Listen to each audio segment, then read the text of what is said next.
कहानी बड़े घर की बेटी। लेखक मुंशी प्रेमचंद।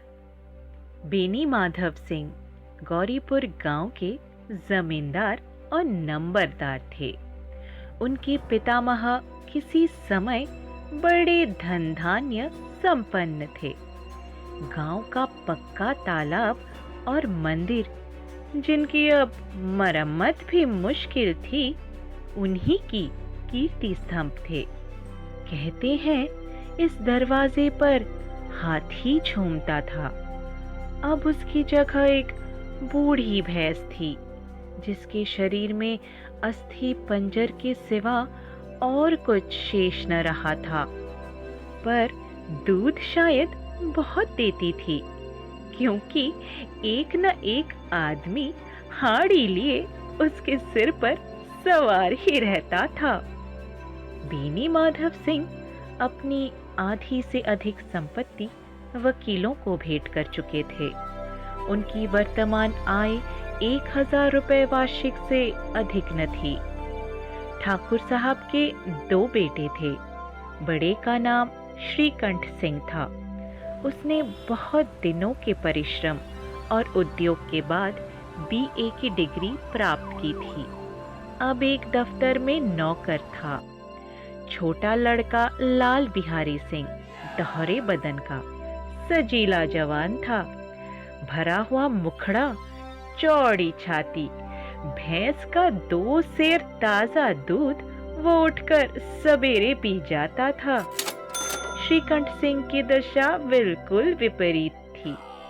इन नेत्र प्रिय गुणों को उन्होंने BA इन्हीं 2 अक्षरों पर न्योछावर कर दिया था। इन 2 अक्षरों ने उनके शरीर को निर्बल और चेहरे को कांतिहीन बना दिया था। इसी से वैद्य ग्रंथों पर उनका विशेष प्रेम था। आयुर्वेदिक औषधियों पर उनका अधिक विश्वास था। शाम सवेरे से उनके कमरे से प्रायः खरल की सुरीली कर्ण मधुर ध्वनि सुनाई दिया करती थी। लाहौर और कलकत्ते के वैद्यों से बड़ी लिखा पढ़ी रहती थी। श्रीकंठ इस अंग्रेजी डिग्री के अधिपति होने पर भी अंग्रेजी सामाजिक प्रथाओं के विशेष प्रेमी न थे, बल्कि वह बहुधा बड़े जोर से उसकी निंदा और तिरस्कार किया करते थे। इसी से गांव में उनका बड़ा सम्मान था। दशहरे के दिनों में वह बड़े उत्साह से रामलीला में सम्मिलित होते और स्वयं किसी न किसी पात्रा का पाठ लेते थे। गौरीपुर में रामलीला के वही जन्मदाता थे। प्राचीन हिंदू सभ्यता का गुणगान उनकी धार्मिकता का प्रधान अंग था। सम्मिलित कुटुंब के तो वह एकमात्र उपासक थे। आजकल स्त्रियों को कुटुंब में मिलजुल कर रहने की जो अरुचि होती है, उसे वह जाति और देश दोनों के लिए हानिकारक समझते थे। यही कारण था कि गांव की ललनाएं उनकी निंदक थी। कोई कोई तो उन्हें अपना शत्रु समझने में भी संकोच न करती थी। स्वयं उनकी पत्नी को ही इस विषय में उनसे विरोध था। ये इसलिए नहीं कि उसे अपने सास ससुर, देवर या जेठ आदि से घृणा थी, बल्कि उसका विचार था कि यदि बहुत कुछ सहने और तरह देने पर भी परिवार के साथ निर्वाह न हो सके, तो आए दिन की कलह से जीवन को नष्ट करने की अपेक्षा यही उत्तम है कि अपनी खिचड़ी अलग पकाई जाए। आनंदी एक बड़ी उच्च कुल की लड़की थी। उसके बाप एक छोटी सी रियासत के ताल्लुकेदार थे। विशाल भवन, 1 हाथी, 3 कुत्ते, बाज, बहरी, शिकरे, झाड़ फानुस, आनरेरी, मजिस्ट्रेटी और ऋण, जो एक प्रतिष्ठित ताल्लुकेदार के भोग्य पदार्थ है, सभी यहाँ विद्यमान थे। नाम था भूप सिंह। बड़े उदारचित्त और प्रतिभाशाली पुरुष थे, पर दुर्भाग्य से लड़का एक भी न था।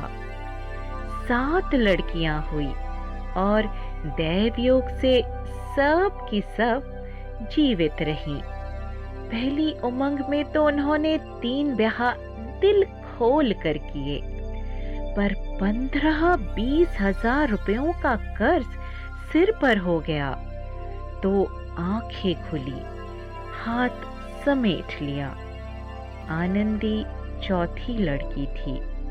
वह अपनी सब बहनों से अधिक रूपवती और गुणवती थी।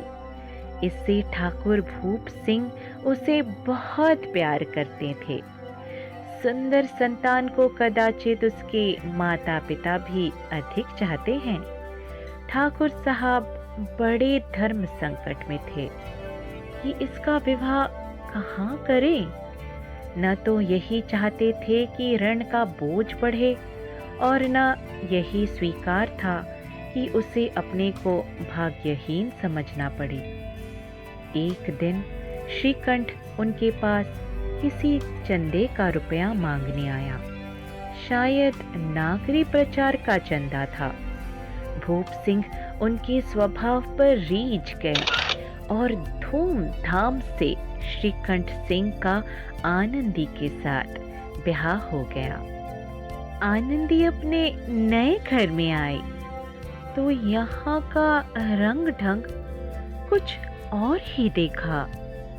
जिस टीम टाम की उसे बचपन से ही आदत पड़ी हुई थी, वो यहाँ नाम मात्र को भी न थी। हाथी घोड़े का तो कहना ही क्या, कोई सजी हुई सुंदर पहली तक न थी। रेशमी स्लीपर साथ लाई थी, पर यहाँ बाग कहाँ। मकान में खिड़कियां तक न थी, न जमीन पर फर्श न दीवार पर तस्वीरें। यह एक सीधा सादा देहाती गृहस्थ का मकान था। किंतु आनंदी ने थोड़े ही दिनों में अपने को इस नई अवस्था के ऐसा अनुकूल बना लिया मानो उसने विलास के सामान कभी देखे ही न थे। एक दिन दोपहर के समय लाल बिहारी सिंह 2 चिड़िया लिए हुए आया और भावत से बोला, जल्दी से पका दो, मुझे भूख लगी है। आनंदी भोजन बनाकर उसकी राह देख रही थी। अब वह नया व्यंजन बनाने बैठी। हांडी में देखा तो घी पाव भर से अधिक न था। बड़े घर की बेटी किफायत क्या जाने, उसने सब घी मांस में डाल दिया। लाल बिहारी खाने बैठा तो दाल में घी न था। बोला, दाल में घी क्यों नहीं छोड़ा? आनंदी ने कहा, घी सब मांस में पड़ गया। लाल बिहारी जोर से बोला, अभी परसों घी आया है, इतना जल्द उठ गया? आनंदी ने उत्तर दिया, आज तो कुल पाव भर रहा होगा, वो सब मैंने मांस में डाल दिया। जिस तरह सूखी लकड़ी जल्दी से जल उठती है, उसी तरह शुद्धा से बावला मनुष्य जरा जरा सी बात पर तिनक जाता है। लाल बिहारी को भावज की ये ढिठाई बहुत बुरी मालूम हुई। तिनक कर बोला, मैके में तो चाहे घी की नदी बहती हो। स्त्री गालियां सह लेती है, मार भी सह लेती है, पर मैके की निंदा उससे नहीं सही जाती। आनंदी मुंह फेर कर बोली, हाथी मरा भी तो 9 लाख का, वहां इतना घी नित्य नाई कहार खा जाते हैं। लाल बिहारी जल गया, थाली उठाकर पलट दी और बोला, जी चाहता है जीभ पकड़कर खींच लूं। आनंदी को भी क्रोध आ गया, मुंह लाल हो गया। बोली, वह होते तो आज इसका मजा चखाते। अब अपढ़ उज्जड़ ठाकुर से न रहा गया। उसकी स्त्री एक साधारण जमींदार की बेटी थी। जब जी चाहता उस पर हाथ साफ कर लिया करता था। खड़ाऊ उठाकर आनंदी की ओर जोर से फेंकी और बोला, जिसके गुमान पर भूली हुई हो उसे भी देखूंगा और तुम्हें भी। आनंदी ने हाथ से खड़ाऊ रोकी। सिर बच गया, पर उंगली में बड़ी चोट आई।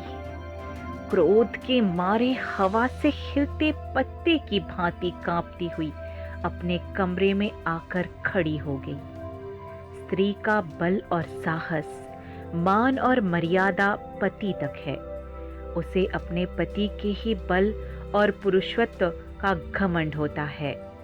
आनंदी खून का घूंट पीकर रह गई। श्रीकंठ सिंह शनिवार को घर आया करते थे। बृहस्पति को यह घटना हुई थी। 2 दिन तक आनंदी कोप भवन में रही। न कुछ खाया न पिया, उनकी बाट देखती रही। अंत में शनिवार को वह नियमानुकूल संध्या समय घर आए और बाहर बैठकर कुछ इधर उधर की बातें, कुछ देश काल संबंधी समाचार तथा कुछ नए मुकदमों आदि की चर्चा करने लगे। यह वार्तालाप 10 बजे रात तक होता रहा। गांव के भद्र पुरुषों को इन बातों में ऐसा आनंद मिलता था कि खाने पीने की भी सुधि न रहती थी। श्रीकंठ को पिंड छुड़ाना मुश्किल हो जाता था। ये 2-3 घंटे आनंदी ने बड़े कष्ट से काटे। किसी तरह भोजन का समय आया। पंचायत उठी, एकांत हुआ तो लाल बिहारी ने कहा, भैया आप जरा भाभी को समझा दीजिएगा कि मुंह संभाल कर बातचीत किया करे, नहीं तो एक दिन अनर्थ हो जाएगा। बेनी माधव सिंह ने बेटे की ओर से साक्षी दी। हाँ, बहू बेटियों का ये स्वभाव अच्छा नहीं कि मर्दों के मुंह लगे। लाल बिहारी, वह बड़े घर की बेटी है तो हम भी कोई कूर्मी कहार नहीं है। श्रीकंठ ने चिंतित स्वर से पूछा, आखिर बात क्या हुई? लाल बिहारी ने कहा, कुछ भी नहीं, यो ही आप उलझ पड़ी। मैके के सामने हम लोगों को कुछ समझती ही नहीं। श्रीकंठ खा पी कर आनंदी के पास गए। वह भरी बैठी थी। ये हजरत भी कुछ तीखे थे। आनंदी ने पूछा, चित्त तो प्रसन्न है? श्रीकंठ बोले, बहुत प्रसन्न है, पर तुमने आजकल घर में यह क्या उपद्रव मचा रखा है? आनंदी की त्योरियों पर बल पड़ गए। झुंझलाहट के मारे बदन में ज्वाला सी दहक उठी। बोली, जिसने तुमसे यह आग लगाई है उसे पाऊं तो मुंह झुलस दूं। श्रीकंठ, इतनी गर्म क्यों होती हो? बात तो कहो। आनंदी, क्या कहूं? यह मेरे भाग्य का फेर है, नहीं तो गंवार छोकरा जिसको चपरासीगिरी करने का भी शौर नहीं, मुझे खड़ाऊ से मार कर यों ना अकड़ता।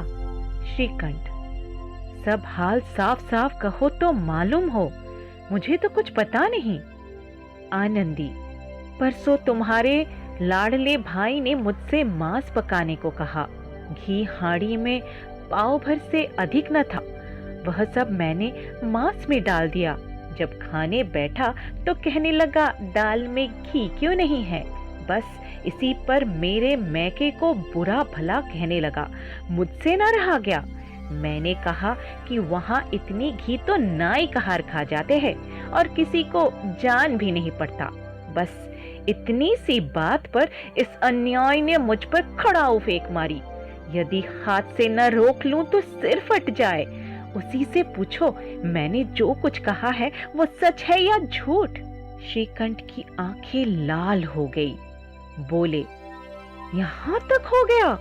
इस छोकरे का ये साहस। आनंदी स्त्रियों के स्वभावानुसार रोने लगी, क्योंकि आंसू उनकी पलकों पर रहते हैं। श्रीकंठ बड़े धैर्यवान और शांत पुरुष थे। उन्हें कदाचित ही कभी क्रोध आता था। स्त्रियों के आंसू पुरुषों की क्रोधाग्नि भड़काने में तेल का काम देते हैं। रात भर करवटें बदलते रहे। उद्विग्नता के कारण पलक तक नहीं झपकी। प्रातःकाल अपने बाप के पास जाकर बोले, दादा, अब इस घर में मेरा निभा न होगा।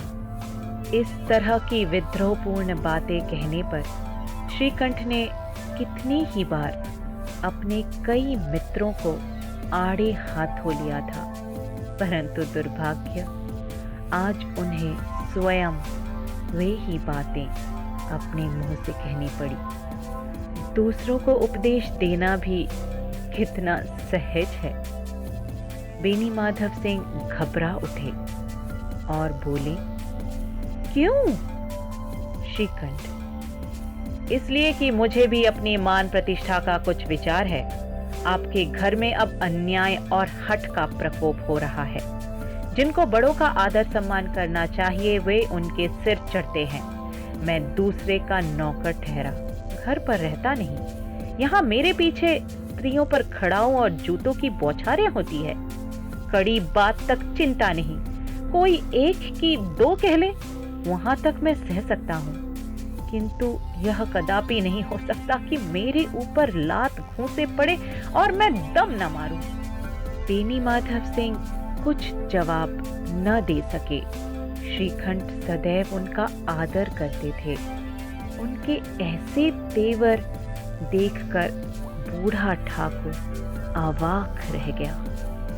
केवल इतना ही बोला, बेटा, तुम बुद्धिमान होकर ऐसी बातें करते हो? स्त्रियां इस तरह घर का नाश कर देती है। उनको बहुत सिर चढ़ाना अच्छा नहीं। श्रीकंठ, इतना मैं जानता हूं। आपके आशीर्वाद से ऐसा मूर्ख नहीं हूं। आप स्वयं जानते हैं कि मेरे ही समझाने बुझाने से इसी गांव में कई घर संभल गए। पर जिस स्त्री की मान प्रतिष्ठा का ईश्वर के दरबार में उत्तरदाता हूं, उसके प्रति ऐसा घोर अन्याय और पशुवत व्यवहार मुझे असह्य है। आप सच मानिए, मेरे लिए यही कुछ कम नहीं है कि लाल बिहारी को कुछ दंड नहीं देता। अब बेनी माधव सिंह भी गरमाए, ऐसी बातें और न सुन सके। बोले, लाल बिहारी तुम्हारा भाई है। उससे जब कभी भूल चूक हो, उसके कान पकड़ो। लेकिन श्रीकंठ, लाल बिहारी को मैं अब अपना भाई नहीं समझता। बेनी माधव सिंह, स्त्री के पीछे? श्रीकंठ, जी नहीं, उसकी क्रूरता और अविवेक के कारण।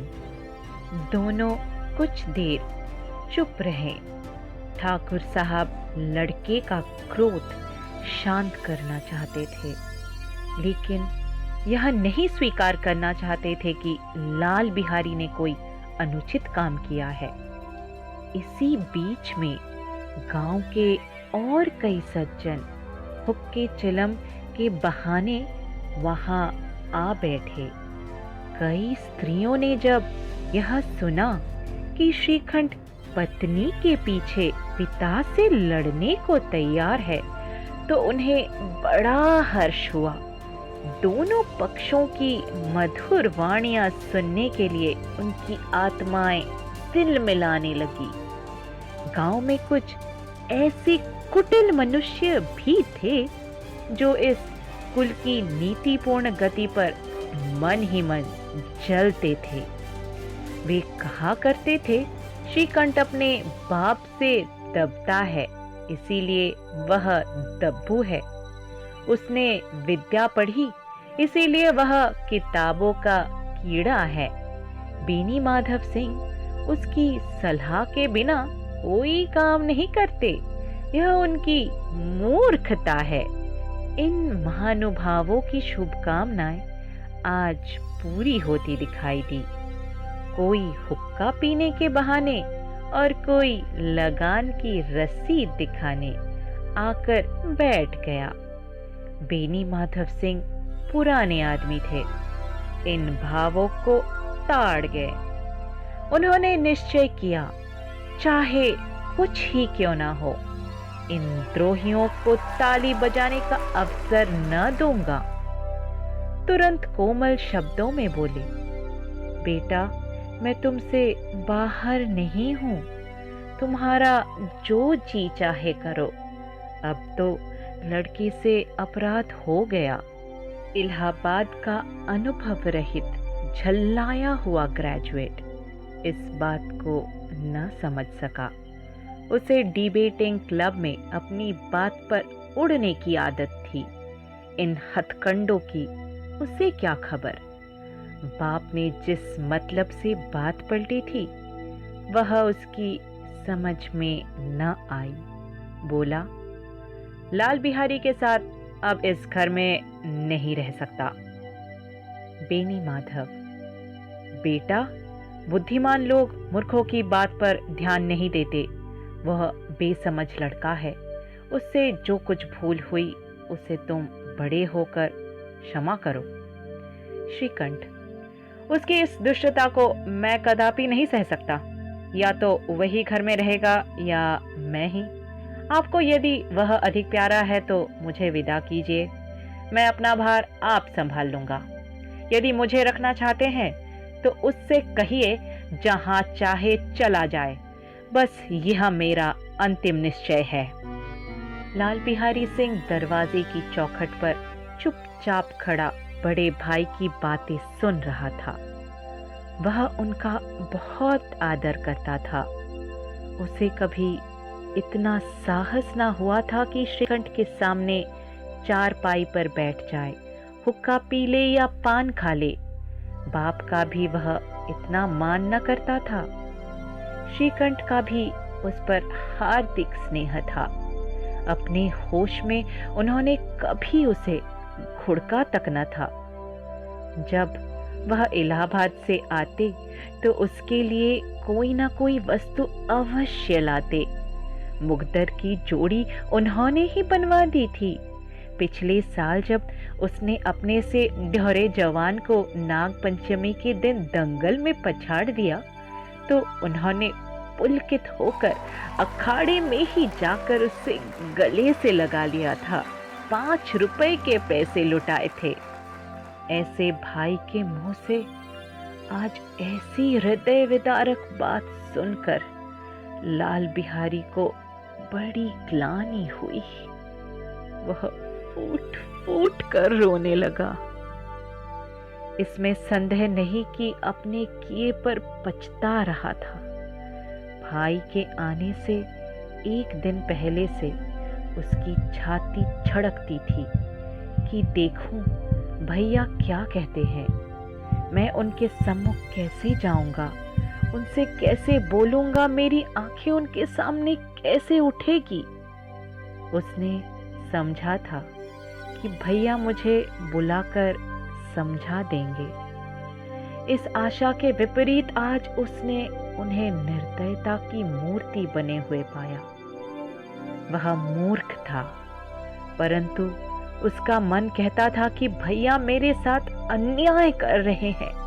यदि श्रीकंठ उसे अकेले में बुलाकर 2-4 बातें कह देते, इतना ही नहीं 2-4 तमाचे भी लगा देते, तो कदाचित उसे इतना दुख न होता।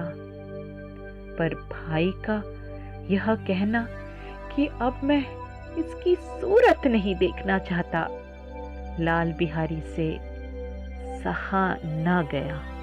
वह रोता हुआ घर आया। कोठरी में जाकर कपड़े पहने, आंखें पोंछी, जिससे कोई यह न समझे कि रोता था। तब आनंदी के द्वार पर आकर बोला, भाभी, भैया ने निश्चय किया है कि वह मेरे साथ इस घर में न रहेंगे। अब वह मेरा मुंह नहीं देखना चाहते, इसीलिए अब मैं जाता हूँ। उन्हें फिर मुंह ना दिखाऊंगा। मुझसे जो कुछ अपराध हुआ उसे क्षमा करना। यह कहते कहते लाल बिहारी का गला भर आया। जिस समय लाल बिहारी सिंह सिर झुकाए आनंदी के द्वार पर खड़ा था, उसी समय श्रीकंठ सिंह भी आंखें लाल किए बाहर से आए। भाई को खड़ा देखा तो घृणा से आंखें फेर ली और कतराकर निकल गए, मानो उसकी परछाई से दूर भागते हो। आनंदी ने लाल बिहारी की शिकायत तो की थी, लेकिन अब मन में पछता रही थी।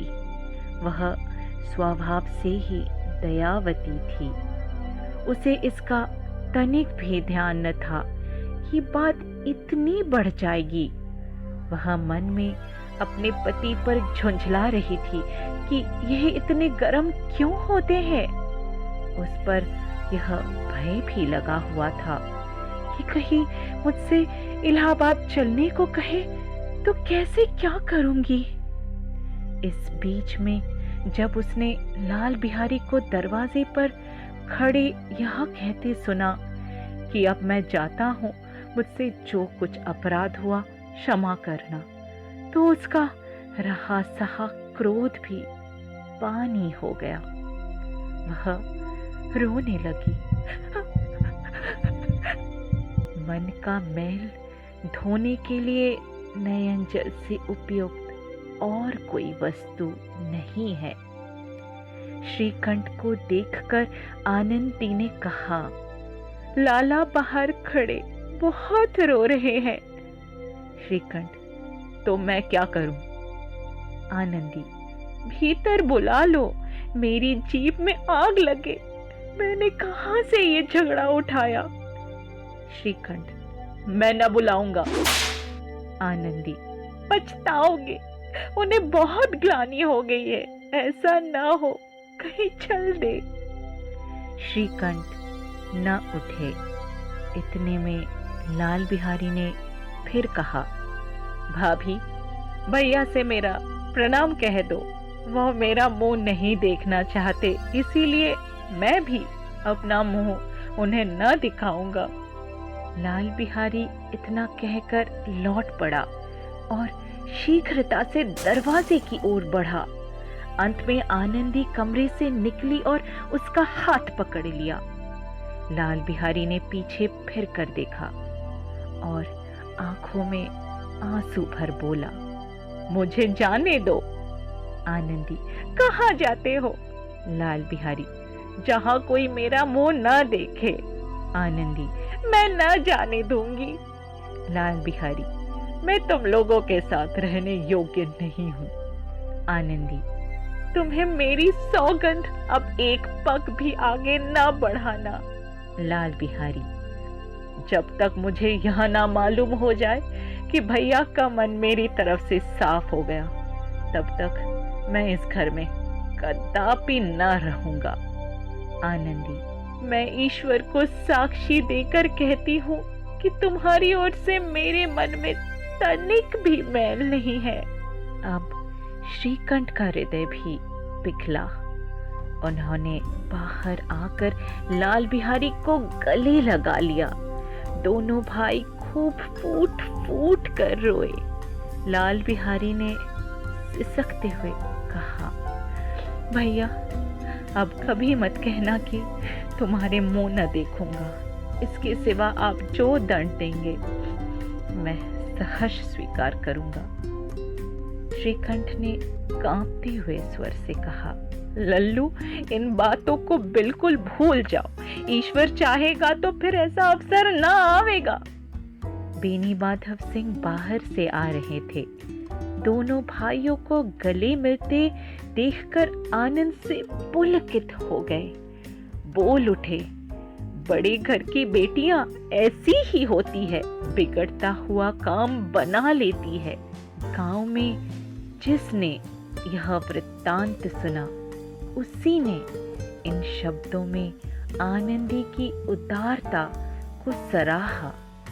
बड़े घर की बेटियां ऐसी ही होती है।